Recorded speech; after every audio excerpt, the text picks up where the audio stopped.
Dear students, PD series में चलिए June month का 2025 का शानदार करंट अफेयर्स स्टार्ट लेते हैं। जम्मू कश्मीर के पहलगाम में 26 भारतीय पर्यटकों की निर्मम हत्या कर दी गई। इस दौरान भारत के प्रधानमंत्री सऊदी अरब की राजकीय यात्रा पर थे, जिसके बाद वो तत्काल वापस हुए।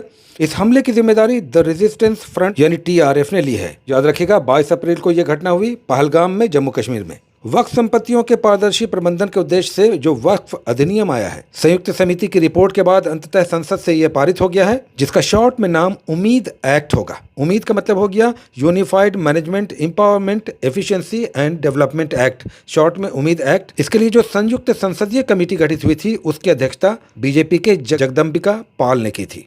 भारतीय संस्कृति और दर्शन को विश्व स्तर पर एक नई पहचान मिली है यूनेस्को के द्वारा। यूनेस्को के मेमोरी ऑफ वर्ल्ड रजिस्टर में 2 नई प्रविष्टियों के बाद भगवत गीता और नाट्य शास्त्र मेमोरी ऑफ वर्ल्ड रजिस्टर में भारतीय प्रविष्टियों की संख्या कुल मिलाकर 14 हो गई है। ऋग्वेद सहित 12 अन्य प्रविष्टियां पहले से थी, अब 2 नई भगवत गीता और नाट्य शास्त्र के बाद यूनेस्को के मेमोरी ऑफ वर्ल्ड रजिस्टर में अब इनकी संख्या 14 हो गई, जो यहाँ पे आप देख भी रहे हैं।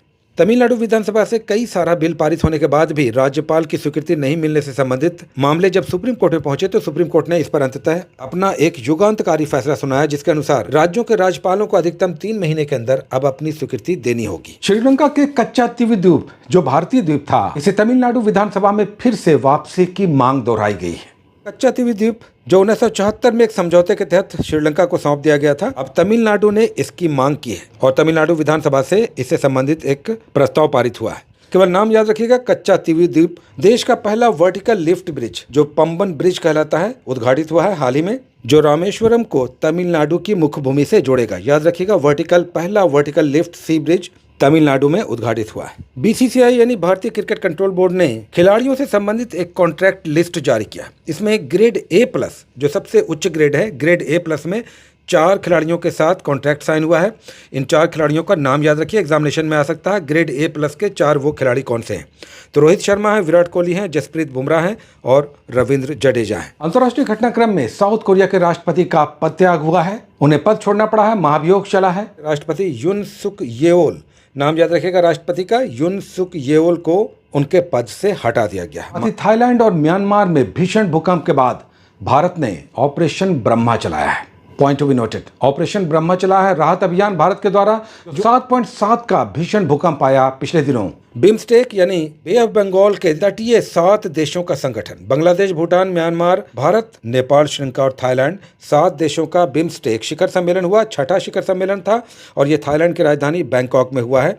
अभी हम लोग बात कर रहे हैं जून की, तो इसमें जो कुछ भी घटनाक्रम होगा वो 2 महीने पीछे का होगा, यानी अप्रैल मंथ का अधिकतर करंट अफेयर्स होगा। श्रीलंका सरकार ने भारत के प्रधानमंत्री की श्रीलंका यात्रा के दौरान श्रीलंका मित्र विभूषण पुरस्कार से भारत के प्रधानमंत्री को सम्मानित किया है। चिली के राष्ट्रपति भारत की यात्रा पर आए हैं, केवल इनका नाम याद रखिएगा, गैब्रियल बोरिक फोंट। चिली के राष्ट्रपति हैं, भारत की यात्रा पर आए। फिर से नाम सुन लीजिए, गैब्रियल बोरिक फोंट। राष्ट्रपति द्रौपदी मुर्मू की पुर्तगाल और स्लोवाकिया की यात्रा हुई है। दुबई के क्राउन प्रिंस शेख हमदान बिन मोहम्मद अल मखतूम की भारत यात्रा हुई है। संयुक्त अरब अमीरात 7 राज्यों का एक समूह है, दुबई उसका एक भाग है, जिसके क्राउन प्रिंस भारत की यात्रा पर आए। सीपरी का एक नया रिपोर्ट आया, जो विश्व के सैन्य खर्चों पर, विश्व के देश जो सैन्य खर्च करते हैं उस पर हर साल सीपरी एक रिपोर्ट जारी करता है। ध्यान रखिएगा, इससे पहले सीपरी का 2020 से 24 के बीच 5 वर्षों का एक रिपोर्ट आया था, जिसमें सैन्य आयात और सैन्य निर्यात से संबंधित आंकड़े थे। 2020-24 के रिपोर्ट में जो 5 वर्षीय रिपोर्ट था, उसके अनुसार यूक्रेन सबसे बड़ा हथियार का आयात करता है, भारत दूसरे स्थान पर है। हथियारों के आयात में भारत दूसरे स्थान पर है। आयात के मामले में, इंपोर्ट के मामले में यूक्रेन टॉप पे है। सबसे अधिक निर्यात हथियारों का कौन करता है? अमेरिका, और दूसरे स्थान पर फ्रांस है। याद रखिएगा, रूस नहीं, फ्रांस है। ये पिछले बार हम लोगों ने पिछले एपिसोड में देखा था। लेकिन यहाँ पर सीपरी का रिपोर्ट, जो स्वीडन का थिंक टैंक है, वो हर साल सैन्य खर्च के आंकड़े जारी करता है। उसने 2024 के सैन्य खर्च के आंकड़े जारी किए हैं, जिसके अनुसार सैन्य खर्च पर सबसे अधिक अमेरिका खर्च करता है, दूसरे स्थान पर चाइना है, रूस है, जर्मनी है और तब भारत है। यानी सैन्य खर्च के मामले में अमेरिका के बाद चाइना विश्व में दूसरे स्थान पर है। आर्थिक वाणिज्यिक परिदृश्य में एक घटनाक्रम आपको याद रखना चाहिए, जो पिछले एपिसोड में हम लोगों ने डिस्कस किया था। रेपो रेट, जो RBI का रेपो रेट है, वो पिछले बार हम लोगों ने 0.25 का कमी देखा था और 6.25 था रेपो रेट फरवरी 2025 के आंकड़ों के अनुसार। अब यहाँ पर RBI की जो नई मौद्रिक नीति आई है 2 महीने के बाद, अप्रैल 2025, उसमें फिर 0.25 की कटौती की गई है। तो एकदम याद रखिएगा, ये हर 2 महीना पर आरबीआई का इस तरह का मौद्रिक नीति आता रहता है और उसमें कई सारे परिवर्तन होते हैं, खासकर रेपो रेट में। तो 0.25% का अगेन रेपो रेट में कटौती की गई है और अब रेपो रेट 6% हो गया अप्रैल 2025 के अनुसार। ध्यान रखिएगा, अप्रैल 2025 के अनुसार रेपो रेट अब 6% हो गया है। रिवर्स रेपो सेम है जो पिछले बार हम लोगों ने डिस्कस किया था 3.35। उसके बाद CRR सेम है 4%, SLR सेम है 18% और बैंक रेट भी सेम है 6.25%। याद रखिएगा, ये अपडेटेड है अप्रैल यानी 2 महीने के बाद। अब फिर से अप्रैल में आरबीआई की जो मौद्रिक नीति आई है उसके अनुसार है। बहुत इंपॉर्टेंट क्वेश्चन, अमेरिका लगातार चौथे वर्ष भारत का सबसे बड़ा व्यापारिक साझेदार है। Point to be noted, Bharat का सबसे बड़ा व्यापारिक साझेदार कौन है? अमेरिका है और ये चौथा लगातार साल है जब अमेरिका भारत का सबसे बड़ा व्यापारिक साझेदार है। यानी हम कितना निर्यात करते हैं, कितना आयात करते हैं, तो इस संबंध में सबसे बड़ा व्यापारिक साझेदार अमेरिका है। तो दूसरे स्थान पर कौन है? याद रखिएगा, दूसरे स्थान पर चाइना है, जबकि तीसरे स्थान पर UAE है, यानी यूनाइटेड अरब एमिरेट्स। ये एकदम ध्यान से याद रखिएगा, अमेरिका टॉप पे है व्यापार में, जबकि चाइना दूसरे स्थान पर है, UAE तीसरे स्थान पर है, भारत का सबसे बड़ा व्यापारिक साझेदार। इंटरेस्टिंगली यहाँ पर एक छोटा सा डेटा हम आपको बता रहे हैं। इंटरनेशनल एयरपोर्ट के व्यस्ततम एयरपोर्ट का एक नया डेटा आया है। इंटरनेशनल एयरपोर्ट काउंसिल ने यह डेटा जारी किया है जिसके अनुसार विश्व का सबसे व्यस्ततम, सबसे बिजिएस्ट एयरपोर्ट है अमेरिका का अटलांटा एयरपोर्ट, जिसका नाम है हार्टफील्ड जैक्सन अटलांटा एयरपोर्ट। इसमें भारत का सबसे व्यस्ततम एयरपोर्ट नई दिल्ली का इंदिरा गांधी एयरपोर्ट है 9वें स्थान पर। एक और ध्यान खींचने वाला, आरबीआई और IMF के बाद वर्ल्ड बैंक ने भी भारत के विकास दर का अनुमान घटाया है। 2025-26 के लिए जो भारतीय विकास दर का GDP पर आधारित अनुमान है, उसकी वृद्धि दर को पहले आरबीआई, उसके बाद मुद्रा कोष और अब वर्ल्ड बैंक ने भी थोड़ा सा घटाया है। अब इसके अनुसार, वर्ल्ड बैंक के अनुसार 2025-26 में भारत के विकास दर 6.3% होगा। ध्यान दीजिएगा, वर्ल्ड बैंक कह रहा है कि 2025-26 में भारत का विकास दर 6.3% होगा। यहाँ पर IMF यानी इंटरनेशनल मॉनेटरी फंड, IMF का भी 6.2 का विकास दर का रिपोर्ट याद रखें। IMF ने कहा कि 2025-26 में 6.2 होगा, जबकि वर्ल्ड बैंक ने कहा कि 6.3% GDP का ग्रोथ रेट होगा 2025-26 में। एक बहुत बड़ा क्वेश्चन, MSME का आपने नाम सुना होगा, यानी micro small medium enterprise, short में MSME कहते हैं, हिंदी में कहें तो सूक्ष्म लघु एवं मध्यम उद्योग। अब इसकी नई परिभाषा गढ़ी गई है। किसे हम सूक्ष्म उद्योग कहेंगे, माइक्रो इंटरप्राइज कहेंगे? तो इसके लिए मशीनरी में निवेश यानी प्लांट और मशीनरी में हम कितना खर्च कर रहे हैं और टोटल टर्नओवर यानी व्यापार के बाद कितना पैसा आ रहा है। तो मशीनरी, प्लांट और मशीनरी में निवेश का 2.5 करोड़ 2.5 करोड़ सीमा तय किया गया है और टर्नओवर अगर 10 करोड़ है तो ऐसा उद्योग सूक्ष्म उद्योग माइक्रो इंटरप्राइज कहलाएगा। उसके बाद स्मॉल इंटरप्राइज या लघु उद्योग किसे कहेंगे? तो जहां पर प्लांट और मशीनरी में निवेश लगभग 25 करोड़ है और टर्नओवर 100 करोड़ है तो ऐसे उद्योग को लघु उद्योग यानी स्मॉल इंटरप्राइज कहेंगे।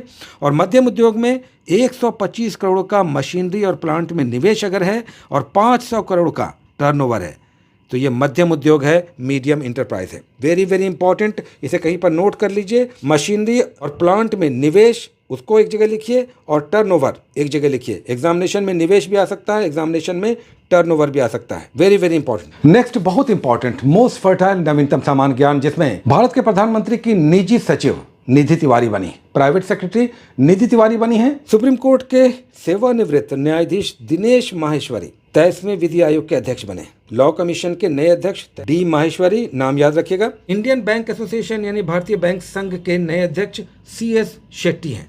IBA के अध्यक्ष CS शेट्टी बने हैं। जस्टिस BR गवई, बहुत सारे लोग आप जान चुके होंगे, ये पुराना हो गया है, भारत के नए मुख्य न्यायाधीश हैं। 52वें, याद रखिएगा, संख्या याद रखिएगा, 52वें chief justice of supreme court बने हैं BR गवई। राष्ट्रपति श्रीमती मुर्मू को लिस्बन का सिटी की ऑफ ऑनर दिया गया, यानी लिस्बन शहर की चाबी इन्हें सौंपी गई है। वेरी इंपॉर्टेंट, याद रखिएगा। पुर्तगाल की राजधानी लिस्बन है। अभी पुर्तगाल और स्लोवाकिया की यात्रा पर ये थी। तो पुर्तगाल की सरकार ने लिस्बन शहर की चाबी भारतीय राष्ट्रपति को सौंपी, यानी लिस्बन सिटी की ऑफ ऑनर इन्हें दिया गया है।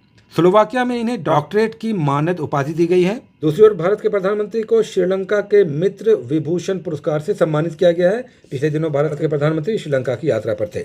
पत्रकारिता के क्षेत्र में चमेली देवी जैन पुरस्कार बहुत इंपॉर्टेंट है। महिला पत्रकार को दिया जाता है। जतिंदर कौर तूर को यह पुरस्कार दिया गया है, चमेली देवी जैन पुरस्कार 2025। किसी भी फीमेल को दिया जाता है। विश्व का सबसे बड़ा खेल पुरस्कार फीफा फुटबॉल के लिए या आईसीसी, ये अलग अलग खेल के पुरस्कार अलग अलग संस्थाओं के द्वारा दिए जाते हैं, लेकिन विश्व का हर खेल में सभी खेल मिलाकर सबसे बड़ा पुरस्कार लॉरियस पुरस्कार होता है और इसके लिए साल का बेस्ट प्लेयर चुना गया है स्वीडन के पोल वॉल्टर, मोंडो डुप्लांटिस को। पोल वॉल्टर हैं जो स्वीडन के हैं, इन्हें लॉरियस खेल पुरस्कार, विश्व खेल पुरस्कार 2025 दिया गया। फीमेल कैटेगरी में अमेरिकी जिम्नास्ट हैं सिमोन बाइल्स। ये दोनों नाम आपको एकदम याद रखना है, किसी भी एग्जामिनेशन में एक में नहीं आएगा, दूसरे में आएगा। अच्छा, विजडन ब्रिटेन की प्रतिष्ठित क्रिकेट पत्रिका है विजडन ने 2025 का leading cricketer of the world चुना है जसप्रीत बुमराह को। Leading cricketer of the world Jasprit Bumrah को चुना है और फीमेल कैटेगरी में स्मृति मंधाना को विश्व का सर्वश्रेष्ठ क्रिकेटर।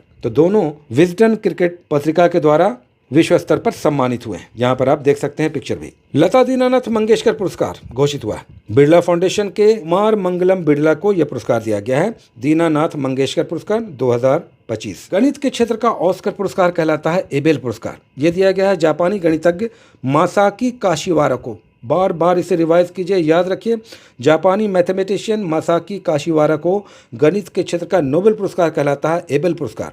यह एबेल पुरस्कार दिया गया है जापानी मासाकी काशिवारा को। वास्तुकला के क्षेत्र में यानी आर्किटेक्चर के क्षेत्र का नोबेल पुरस्कार कहलाता है प्रित्जर पुरस्कार। यह चीनी आर्किटेक्ट लियो जियाकुन को दिया गया है। लियो जियाकुन को आर्किटेक्ट का सबसे बड़ा अवार्ड प्रित्जर पुरस्कार दिया गया है। दूसरी ओर इकोनॉमिक टाइम्स का कॉर्पोरेट एक्सीलेंस अवार्ड दिया गया है। रेलवे और सूचना मंत्री अश्विन वैष्णव को रिफॉर्मर ऑफ द ईयर सम्मान से सम्मानित किया गया। इकोनॉमिक टाइम्स के कॉर्पोरेट एक्सीलेंस अवार्ड 2024 के तहत सूचना प्रसारण मंत्री अश्विनी वैष्णव को रिफॉर्मर ऑफ द ईयर घोषित किया गया। साथ ही बिरला ग्रुप के चेयरमैन कुमार मंगलम बिरला को business leader of the year चुना गया है। ये दोनों वर्ड याद रखिएगा। Reformer of the year Ashwin Vaishnaw को दिया गया है, जबकि business leader of the year Kumar Mangalam Birla को दिया गया है। पिछले दिनों कुछ डेथ हुआ है, कुछ पॉपुलर लोग हैं, इनका नाम याद रखना चाहिए। मनोज कुमार का पिछले दिनों डेथ हुआ। इनका मूल नाम था हरिकृष्ण गिरिस्वामी। मूल नाम इनका हरिकृष्ण गिरिस्वामी था। ये भारत कुमार के उपनाम से भी जाने जाते थे। 2015 में इन्हें दादा साहब फाल्के पुरस्कार भी दिया गया था। ये भी याद रखिएगा, 2015 में दादा साहब फाल्के पुरस्कार भी इन्हें दिया गया था। Pope Francis, Roman Catholic church के सबसे बड़े धर्मगुरु पोप फ्रांसिस का पिछले दिनों निधन हुआ। नए पोप भी चुने जा चुके हैं, जिनकी चर्चा आगे करेंगे। के कस्तूरीरंगन का पिछले दिनों डेथ हुआ। के कस्तूरीरंगन इसरो के पूर्व अध्यक्ष रह चुके हैं। कुछ चर्चित व्यक्तियों का यहाँ पर दिया हुआ है। तहव्वुर हुसैन राना 26 नवंबर 2008, जिसे 26/11 शॉर्ट में कहा जाता है, श्रृंखलाबद्ध आतंकी हमलों के साजिश करता पाकिस्तानी मूल के कनाडाई नागरिक तहव्वुर हुसैन को अंततः अमेरिका से प्रत्यार्पित करके भारत लाया गया। याद रखिएगा, तहव्वुर हुसैन राना। एक सम्मेलन हुआ है पर्यावरण पर, राष्ट्रीय सम्मेलन, जिसका शॉर्ट में नाम था पर्यावरण 2025, नई दिल्ली में आयोजित हुआ है। ऑपरेशन ब्रह्मा अभी हाल ही में हम लोगों ने देखा। यहाँ पर विविध सेक्शन में ऑपरेशन ब्रह्मा क्या चला है, तो ये राहत अभियान था जो म्यांमार और थाईलैंड में भूकंप आया। ऑपरेशन कगार चला, कहाँ चला? छत्तीसगढ़ में नक्सली हिंसा पर नियंत्रण के लिए ऑपरेशन कगार चला था। एक सहकारी विश्वविद्यालय जो भारत का पहला कोऑपरेटिव यूनिवर्सिटी है, त्रिभुवन सहकारी विश्वविद्यालय देश का पहला सहकारी विश्वविद्यालय है। इनका नाम याद रखिएगा। ये गुजरात में आनंद में खुला है। भारत और तंजानिया की सह मेजबानी में अफ्रीकी देशों का संयुक्त सैन्य अभ्यास हुआ। भारत और तंजानिया के बीच जो संयुक्त सैन्य अभ्यास हुआ है, नाम बड़ा यूनिक है, इनमें बीपीएससी में आ चुका है। एकेमे भारत और तंजानिया के बीच सैन्य अभ्यास है। ये तंजानिया की राजधानी दारुसलाम में हुआ है। टाइगर ट्रम्प भारत और अमेरिका के बीच युद्धाभ्यास है। याद रखिएगा, 2025 टाइगर ट्रम्प युद्धाभ्यास भारत और अमेरिका के बीच विशाखापट्टनम में हुआ है। खेलकूद के सेगमेंट में बोस्टन मैराथन, बहुत सारे अलग अलग क्षेत्रों में मैराथन आयोजित किए जाते हैं, जिसमें लंदन मैराथन, बोस्टन मैराथन, ये सब इंपॉर्टेंट होता है। बोस्टन मैराथन को जीत लिया है कीनिया के जॉन कोरिर ने बोस्टन मैराथन जीत लिया है। ब्राजील में वर्ल्ड बॉक्सिंग चैंपियनशिप हुआ है, विश्व मुक्केबाजी कप, जिसमें भारत ने 6 पदक जीते हैं। भारत ने कुल 6 पदक जीते हैं, लेकिन इसमें सिर्फ 1 गोल्ड है। ये 1 गोल्ड किसने जीता? हितेश गुलेरिया ने, मुक्केबाज हितेश गुलिया ने 1 गोल्ड जीता, और ये गोल्ड ब्राजील में विश्व मुक्केबाजी में उन्होंने जीता है। नाम याद रखिएगा। फ्रांस के Monte Carlo masters tennis championship हुआ है, जिसमें स्पेन के कार्लोस अल्कारेज ने इसे जीत लिया है। तो ये था जून महीने का 2025 का सुपर करंट अफेयर्स। इसे रिवाइज करते रहिए, सुनते रहिए। उम्मीद है कि इसमें से बहुत सारे क्वेश्चंस एग्जामिनेशन में आपको दिखाई देंगे। बहुत सारी शुभकामनाएं। All the best. Take care.